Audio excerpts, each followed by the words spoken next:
Just when we thought all that the debate over the president's birth certificate had been settled, Donald Trump brought it all back. Now the debate over President Obama's birthplace has reached fever pitch again.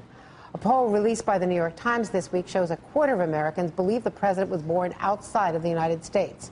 Incredible. Among Republicans, that number jumps to 45%. Politico's senior political writer, Ben Smith, is here with us. Ben, I don't know how you get past this. I don't know how the White House gets past it, but you dug back into the roots of it, and it really goes back to the campaign. Yeah, actually, what it goes back to is the Clinton campaign, and not Clinton herself or her staff, but her supporters. As she was losing in the sort of really bitter spring of 2008, some of her passionate supporters were kind of grasping at straws for, reasons he could be ineligible to run for president. Some of them said, well, maybe his father's a foreigner, maybe that means he's not a citizen, and they got very excited about that, and then they looked at the law, and that turned out not to be true. And this was sort of a backup strategy. Oh, well, what if he was actually born in Kenya? And it was ludicrous, and they produced, ludicrous forged birth certificates and things like this. And this kind of bubbled through the 08 campaign, but the main smear in 08 was that he was a Muslim, and this just sort of bubbled around on the fringes of 2008 and then really burst after the election for some reason. And was it the Republicans also in the election campaign, or was it really during that bitter primary fight? Because I seem to recall John McCain at a town hall meeting saying to a rabid, supporter, no, that's not true.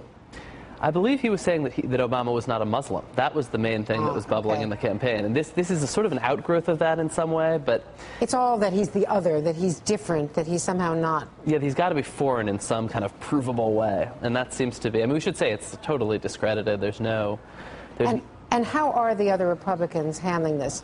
In contrast to Donald Trump, certainly Mitt Romney wants no part of this. Most of the leading Republican candidates for president want no part of it. Mitt Romney, Tim Pawlenty, Michelle Bachmann, actually, the other day, just sort of dismiss it out of hand.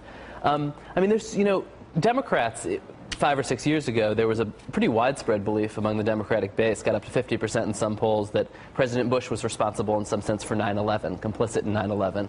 Any Democrat who embraced this theory publicly was drummed out of the party, though. Cynthia McKinney was drummed out of the party for this. That hasn't happened. There are congressional Republicans, state house Republicans kind of pushing this idea.